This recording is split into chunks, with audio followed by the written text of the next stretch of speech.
Hello everyone, my name is Lucio Constantine, and welcome to the show. Today, after watching Junzo's poetry videos, I will be talking about some poems that I love. I've been reading some poems out of the Oxford Book of English Verse, but I will not be discussing those poems today. I have a lukewarm opinion about that book. I'm about 200 pages through, and the poems are okay. There was some John Donne in there. It's from the 1250 to 1900s. But it's overall underwhelming so far.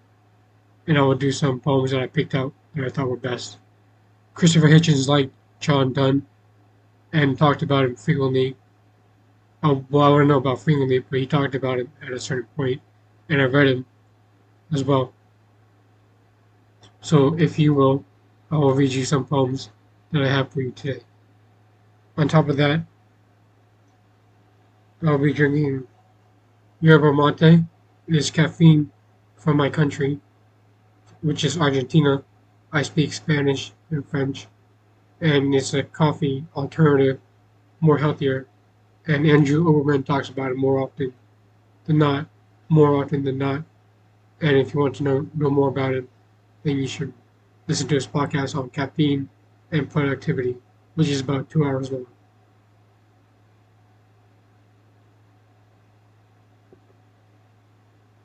So here we go. Here are some poems that I love and remembered, and some of them are from Robert Frost, who was born March 26, 1974, or 1976.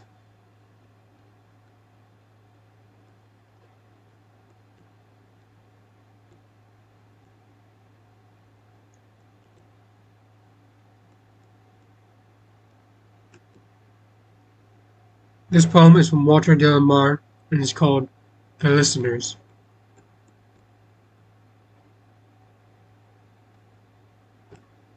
Is there anybody there? Said the traveler, knocking on the moonlit door, and his horse in the silence champed the grasses of the forest ferny floor, and a bird flew up out of the turret above the traveler's head, and he smote upon the door again a second time. Is there anybody there? He said, but no one descended to the traveler, no head from the leaf fringed still, leaning over and looked into his gray eyes, where he stood perplexed and still, but only a host of phantom listeners that dwelt in the lone house then, stood listening in the quiet of the moonlight to that voice from the world of men, stood stood thronging the faint moonbeams on the dark stair that goes down the empty hall, hearkening in an air stirred and shaken by the lonely traveler's call, and he felt in his heart their strangeness, the stillness answering his cry, while his horse moved propping the dark turf neath the starred and leafy sky, for he suddenly smote on the door even louder and lifted his head. Till then I came, and no one answered. That I kept my word, he said. Never the least stir made the listeners, though every word he spake fell echoing through the shadowiness of the still house. From the one man left awake, I daily heard his foot upon the stirrup and the sound of an iron on the door, and how the silence surged softly backward when the plunging hoofs were gone. That's the end of the poem. I like the poem for its spoopiness and for its eeriness. It's also very poetically beautiful. It was mentioned in Drenzel's video called Some Poems I Love.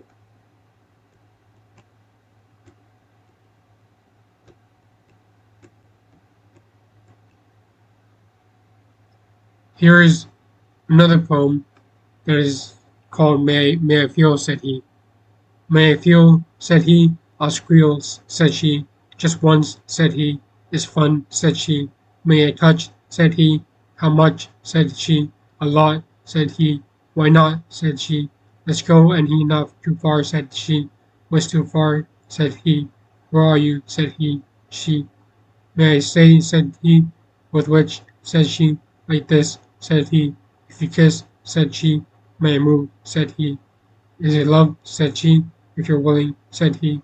But you're killing, said she. But his life, and he but his life, said he. But your wife, said she. Now, said he. Ow, said she. Tip-top, said he. Don't stop, said she. Oh no, said he. Go slow, said she. Come, said he. And said she. You're divine, said he. You're mine, said she.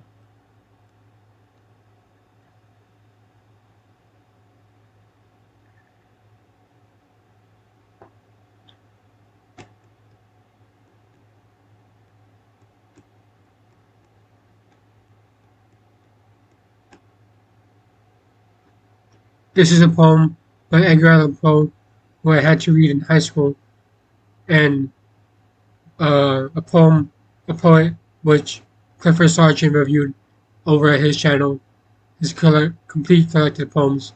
This is called Alone by Edgar Allan Poe. From childhood's hour I have not been, as others were, I have not seen, as others saw, I could not bring my passion from a common spring, from the same source I have not taken, my sorrow I could not awaken, my heart to joy at the same tone, and all that I loved alone. Then in my childhood, in the dawn of a most stormy life, was drawn from every depth of good and ill, the mystery which binds me still, from the torrent of the fountain, from the red cliff of the mountain, from the sun that round me rolled in its autumn tint of gold, from the lightning in the sky as it passed me, flying by, from the thunder and the storm, and the cloud that took the form, when the rest heaven was blue, of a demon in my view.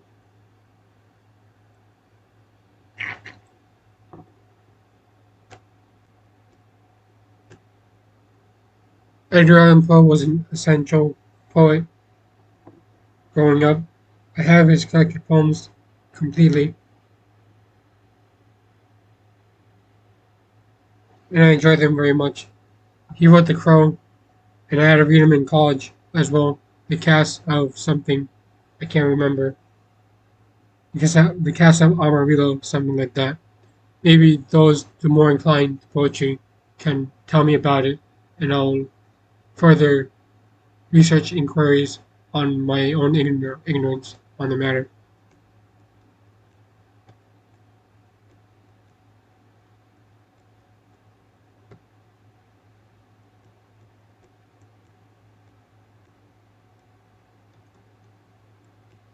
I read Charles Bukowski's The Pleasures of the Damned and enjoyed it. It was also reviewed on Clifford Sargent, which I get most of my books from, aside from Academy of Ideas and Eternalized.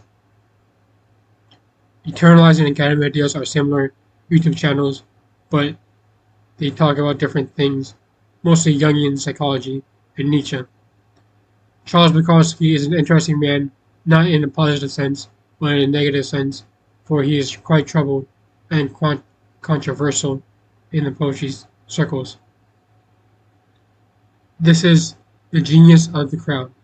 There is enough treachery, hatred, violence, absurdity in the average human being to supply any given army on any given day, and the best at murder are those who preach against it, and the best at hate are those who preach love, and the best at war finally are those who preach peace. Those who preach God need God. Those who preach peace do not have peace. Those who preach peace do not have love.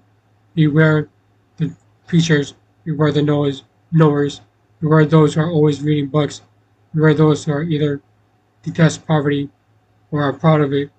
Beware those quick to praise, for they need praise in return. Beware those who are quick to censor, they are afraid of what they do not know. Beware those who seek constant crowns, for they are nothing alone. Beware the average man, the average woman. Beware the love. The love is average, seeks average. But there is a genius in their hatred. There is enough genius in their hatred to kill you, to kill anybody, not wanting solitude, not understanding solitude. They will attempt to destroy anything that differs from their own. Not being able to create art, they will not understand art. They will consider their failure as creators, only as a failure of the world. Not being able to love fully, they will believe your love incomplete, and then they will hate you, and their hatred will be perfect, like a shining diamond, like a knife, like a mountain, like a tiger, like a hemlock, their finest art. I like this poem because it's honest and raw, as most of his poems are, and it talks about how there's enough hate to supply an army in a given day, and those who preach against murder profess it, and those who preach God need God, and those who preach hatred, preach peace, do not love.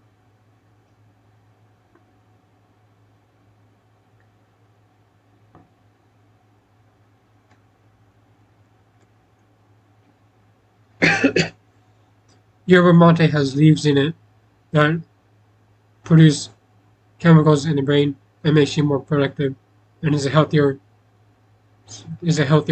alternative to coffee, as coffee has sugar and too much milk, and is not entirely coffee, as in it's nothing besides coffee.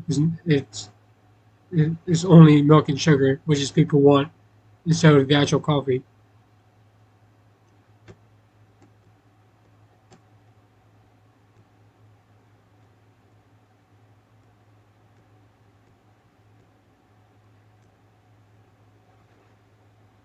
This is a sonnet from William Shakespeare called Sonnet 104. To me, fair friend, you can never be old. You never can be old, which I remembered most of it.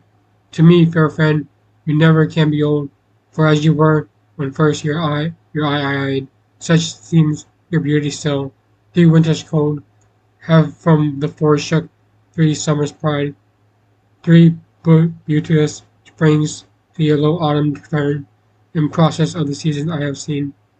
These April perfumes, 3 hot Junes burn, since first I saw you fresh, which yet are green. Ah, yet doth beauty, like a dial hand, steal from his figure, and no pace perceive. So sweet your hue, which methinks doth stand, hath motion, and mine eyes may be deceived, for fear of which here this, thou art unbred. Ere you were born was beauty's summers dead. Shakespeare, who needs no introduction, wrote several plays called Henry VIII, Othello, Macbeth, Hamlet, Romeo and Juliet, and In the Midsummer's Night Dream, and The Merchant of Venice, which there is a quote that says, "A pound of flesh, no more, no less."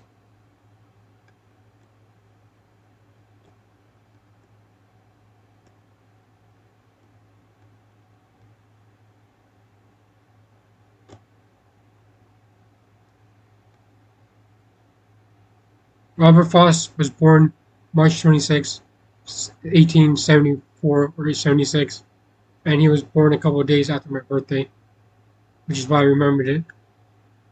This is from the Road Not Taken poems, which I read. It is a collection of poems that he wrote, that he wrote in along with the poem "The Road Not Taken," which is very famous and influential. There is a poem called "Fire and Ice," which inspired George R. R. Martin's Fire, A Song of Fire and Ice, which I have not read but have seen season 1 of Game of Thrones. I remember this poem as well. Why abandon a quote? Why abandon a belief merely because it ceased to be true? Cling to it long enough, and not a doubt it will turn true again. For so it goes. Most of the change we think we see in life is due to the truth being in and out of favor. I wish I could be a monarch of a desert land I could devote and dedicate forever to the truths we keep coming back and back to. As for my opinions of Robert Frost, I read it and it was okay. There was nothing wrong with him, but I didn't find anything special in it. My favorite poet is John Milton and Dante. Here's another poem. Here's another poem by Robert Frost,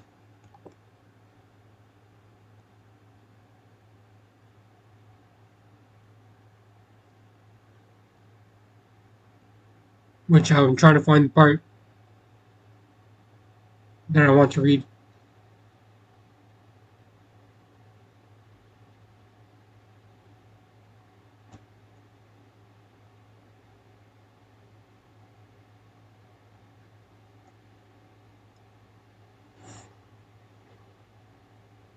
I will not read the whole poem because it's quite long. I will stop at a certain point.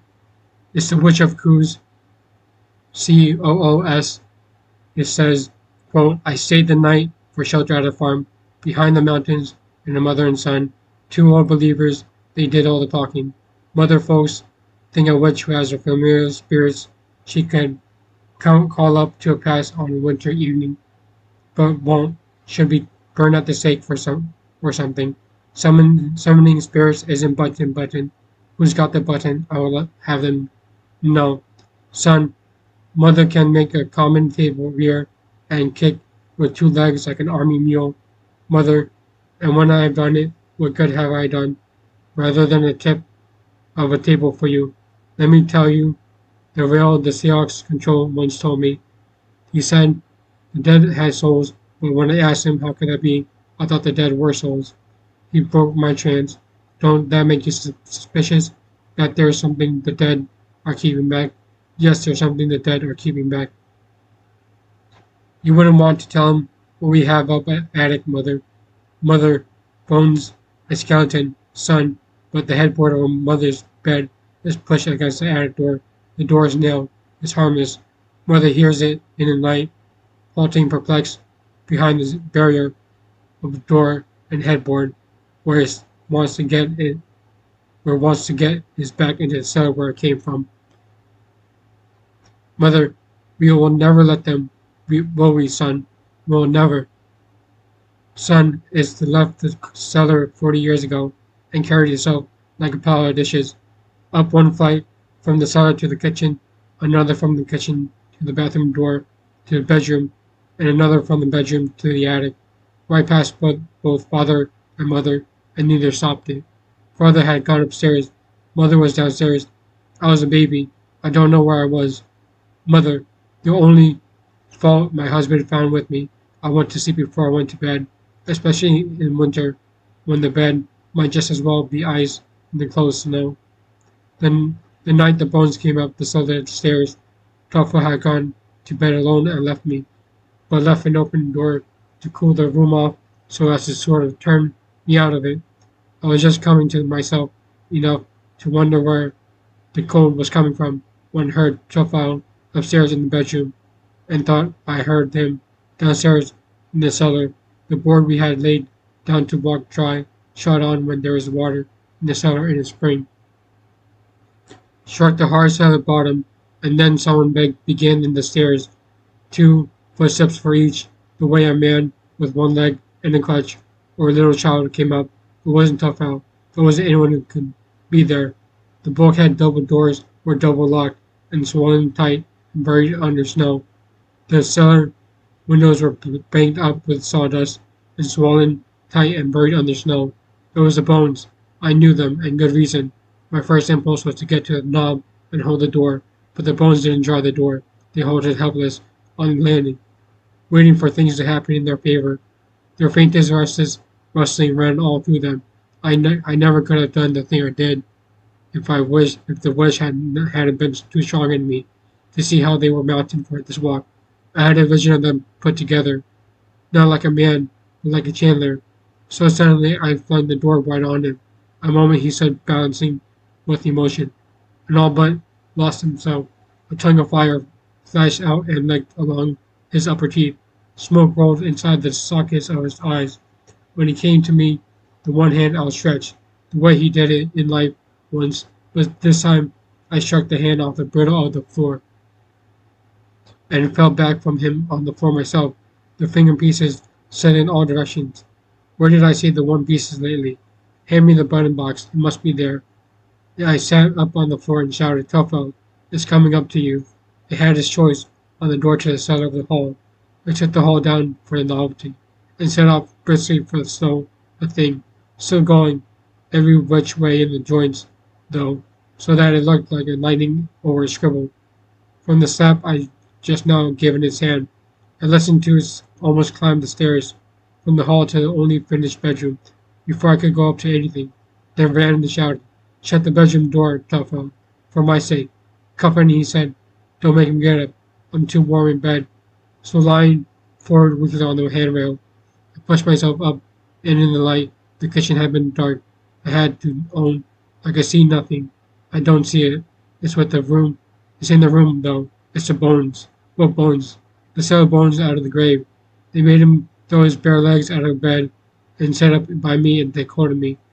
I wanted to put out the light and see if I could see it, or else mow the room, with our arms at the levels of our knees, and bring the chalk pile down. I'll tell you what it's looking for another room, for another door to try.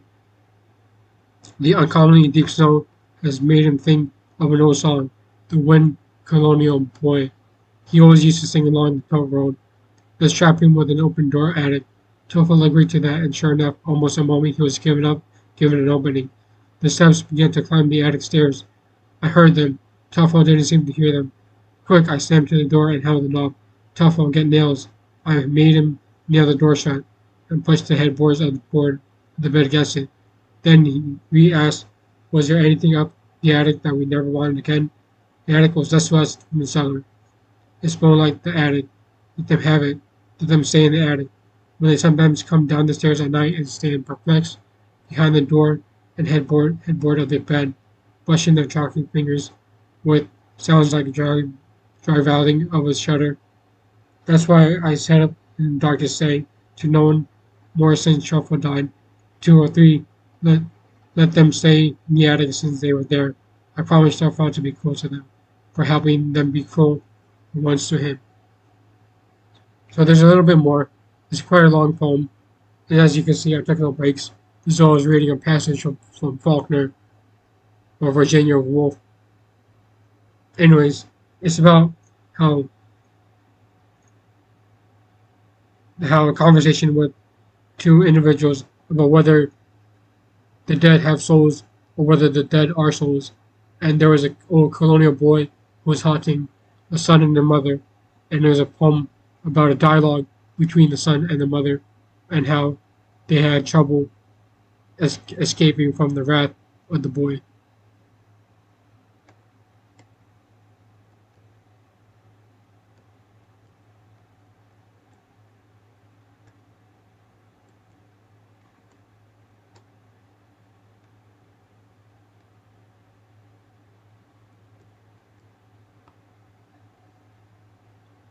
Surprised by Joy is a poem by Wordsworth,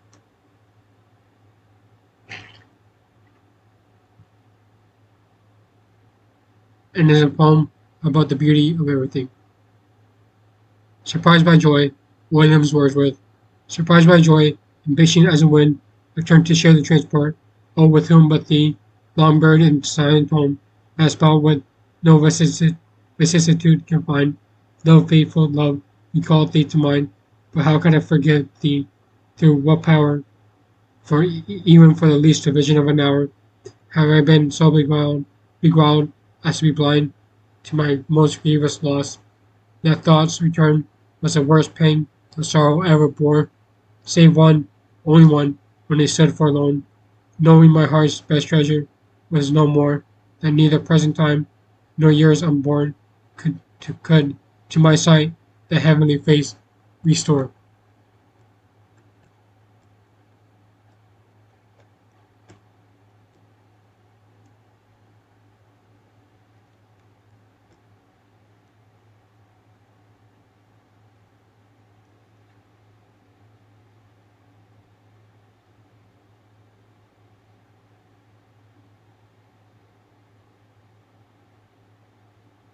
I'm trying to find a section of the next poem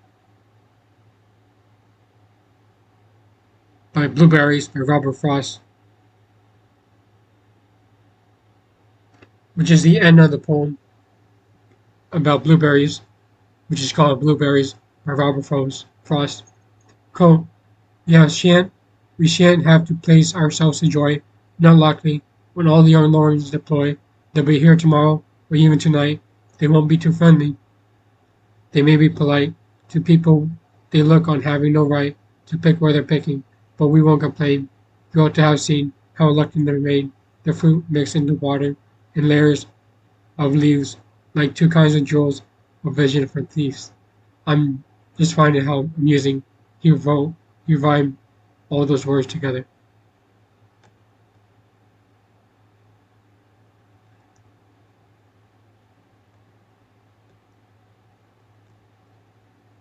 This one's quite dark. It's from The Road Not Taken, Selected Poems. It's quite dark, but I remembered it as well. Find what they hated needed, never mind what they actually needed, except and die of unsatisfied greed. End quote.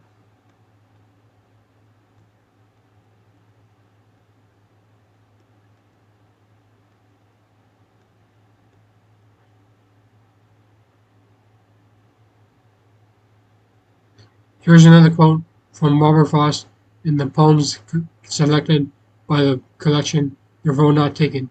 Quote, the mind is not of the heart. I should give, I should get, I should get live as others live. I wish in vain to let go of the heart of cares at night when nothing tells me that I shall learn to let go of the heart. End quote. It's about how you should not forget who you are.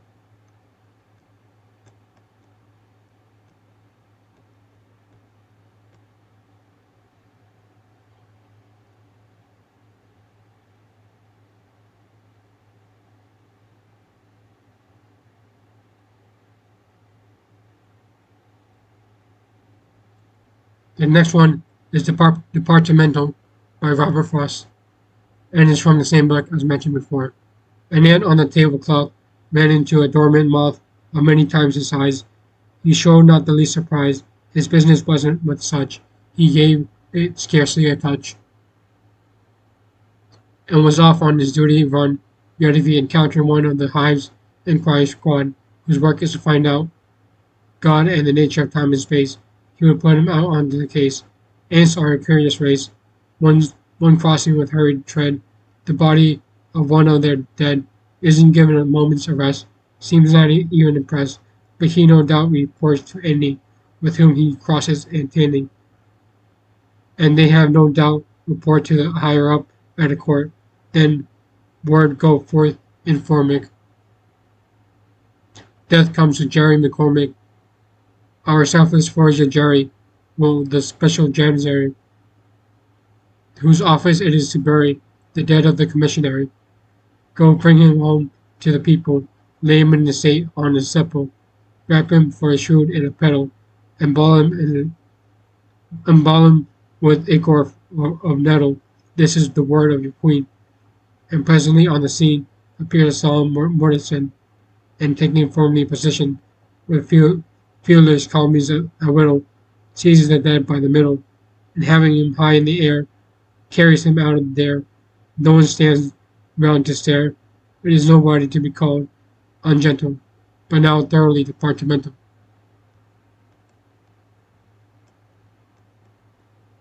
It's a very pretty poem in terms of how it's rhymed together.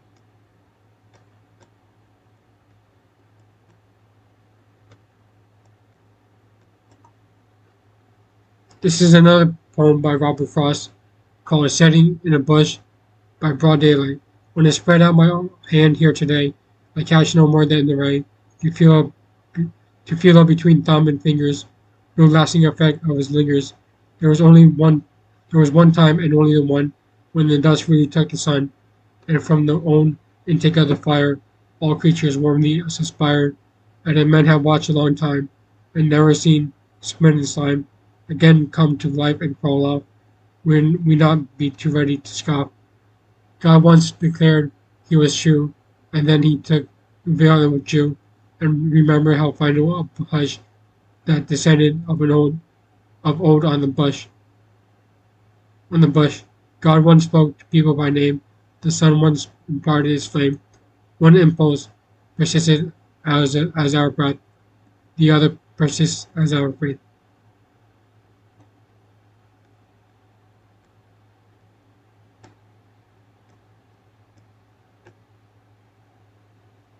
Another poem by Robert Frost called The Census Taker. I came an errand one blown evening to a slab-built, black pepper covered house of one room and one window and one door, the only dwelling in a waste cut out over 100 square miles round it in the mountains, and that's not dwelt in now by men or women.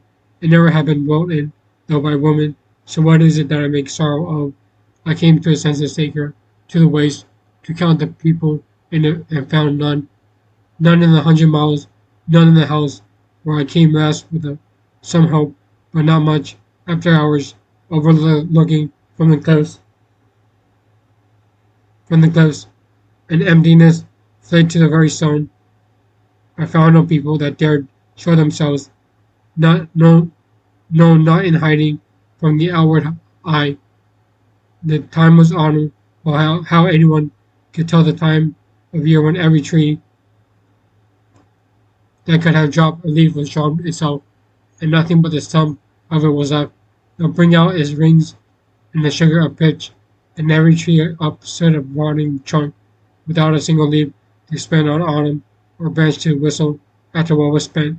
Perhaps the wind, the more without the help of breathing trees, said something of the time, a year, or did the way he swung a door, far off the latch, as the rude men passed in and slammed it each one behind him, for the next one to open for himself. I counted 9 and had no right to count, but this was dreamy, unofficial counting. Before I made the 10th across the threshold, where was my supper? Where was anyone's? No lamp was lit, nothing on the table. The stove was cold, and the stove was off the chimney, and down by one side where it lacked a leg, that people that had loudly past the door, were people to the ear, but not the eye. They were not on the table, but their elbows. They were not sleeping in the slant shelves of bugs. I saw no men there, and bones of men there. I armed myself against such bones as might be, with the pitch, blackened stub of an axe handle. I picked up the straw cast covered floor, not bones, but ill-fitted window rattled. The door was still because I held it shut, while I thought what to do that could be done about the house, about the people not there. This house in 1 year fallen to decay, filled me with no less sorrow than the house fallen to ruin in 10,000 years, where Asia wedges Africa from Europe. Nothing was left to do what I could see, unless to find that there was no one there, and declare to the cliffs too far for echo. The place is desert, and let whoso lurks in silence, if it is in, then he is aggrieved.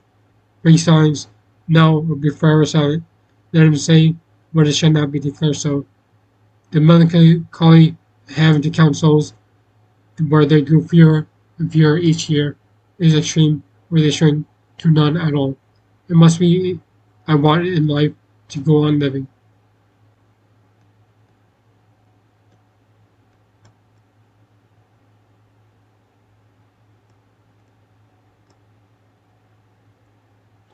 The death of a hired man. Mary sat musing on the lamp flame on the table, waiting for Warren. When she heard his step, she ran on tiptoe down the darkened passage to meet him in the doorway with the news and put him on his guard. Silas is back, and she pushed him out towards the door and shut it after her. Be kind, she said. She took the market, 3 things from Warren's arms, and then, on the porch, she drew him down to sit beside her on the wooden steps. When I was ever anything but kind to him, well, I'll not have the fellow back, he said. I told him so last haying, didn't I?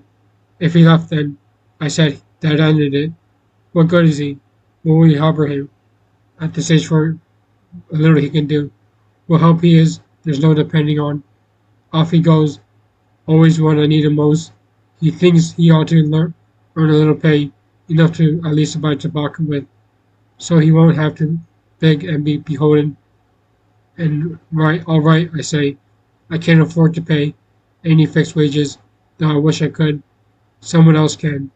Someone else, then someone else will have to.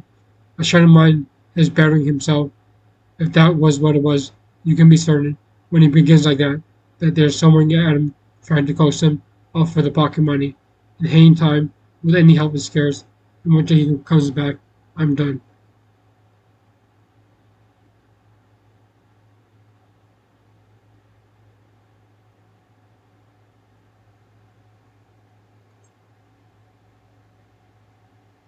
The poem is quite long, so I won't read all of it. I'll spare you the trouble of have to endure listening to my voice.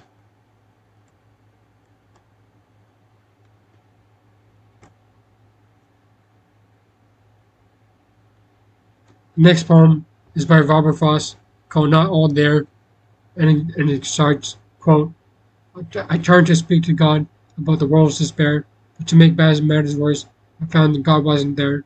God turned to speak to me, don't anybody laugh. God found I wasn't there, at least not over half. End quote. I find that we often anthropomorphize God from inanimate perceptions into higher ideals towards what God should be. And whenever we look into nature, we are disappointed by the fact that God isn't there and not like the things that we have pictured up in our minds.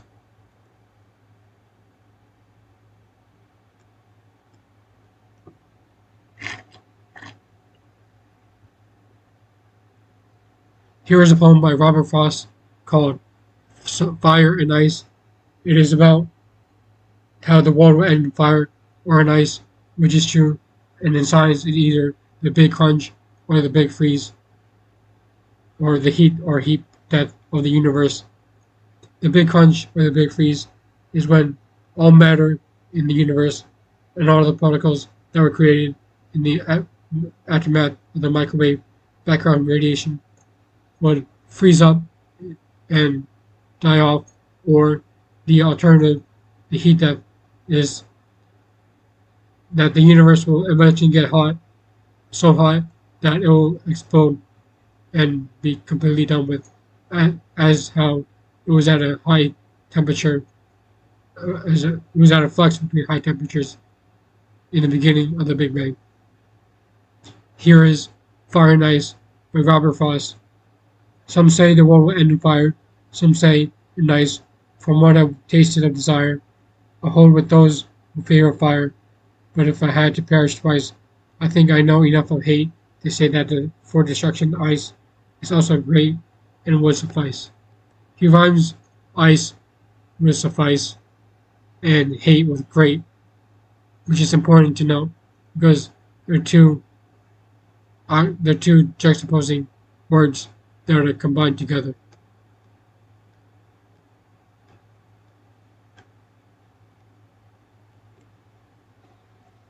Here is another poem by Robert Frost. Sorry, I know I said that I didn't find much value in his poems. I do still enjoy reading them. Here is his most popular one that everyone keeps talking about, which is about two roads that a person must choose upon, which is often in life. And one of the two choices I'm making is either Russian or Chinese language to learn. Since I know Spanish, people say Russian will be easier, but Chinese is more useful as it is more abundant in society. The Road Not Taken. Two Roads by Robert Frost. Two roads that verge in a yellow wood, and sorry I could not have traveled both, and be one traveler, long as I stood, and looked down one as far as I could, to where it bent in the undergrowth, then took the other as just as fair, and having perhaps the better claim, because it was grassy and wanted wear, though as for that the passing there had worn them really about the same, and both that morning equally lay, in leaves no saps, had trodden black. Oh, I kept the first for another day, knowing how way leads on to way. I doubted if I could ever come back. I should be telling this with a sigh, somewhere ages and hence, two roads diverged in the wood, and I took the one less traveled by, and that has made all the difference.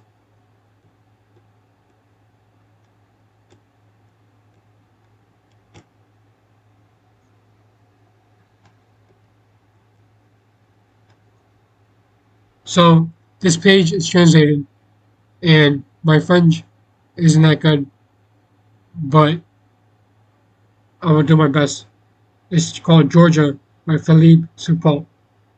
I don't sleep, Georgia. I shoot arrows in the night, Georgia. I wait, Georgia. Fires like snow, Georgia. The night is my neighbor, Georgia. I listen to the noises all without exception, Georgia. I see the smoke rising and fleeing, Georgia. I walk with wolf steps in the shadows, Georgia. I run here in the street in the suburbs, Georgia. Here's a city that is the same and that I don't know, Georgia. Our Harry here is the wind, Georgia, and the cold and the silence and the fear, Georgia. I run, Georgia. I run, Georgia. The clouds are low. They are going to fall, Georgia. I stretch out my arms, Georgia. I don't close my eyes, Georgia. I call, Georgia. I call you, Georgia. Will you come, Georgia, soon, Georgia? Georgia, Georgia. I don't sleep, Georgia. I'm waiting for you, Georgia. So that page was translated by a different language. So if it's not accurate, please let us know in the comments below.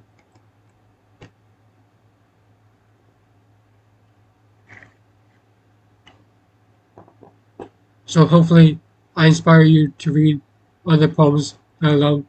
And memorizing poems is a true confidence builder that you can endeavor into. I don't know the rules of iambic pentameter. I was confused by the ABA system, and I know a little bit of blank verse due to my obsession with John Milton's Paradise Lost, which is featured in the show Penny Dreadful, which is quite good. Some people don't like it, but I like it as well. Poems are an excellent way to express ideas and emotions far shorter and far quicker than in in normal verse, as in form of a novel, a novella, or in a comic book. In the next couple of videos, I will be discussing poems found in the Oxford Book of English Verse, which Drenzo recommended, which I am 200 pages through. The book is both decent and not decent. Some of the poems are a bit disappointing, and I have a hard time giving up on books as being a writer myself. And hopefully I introduce you to yerba mate. Here's what it looks like. There's a bunch of herbs, and it's very healthy for you.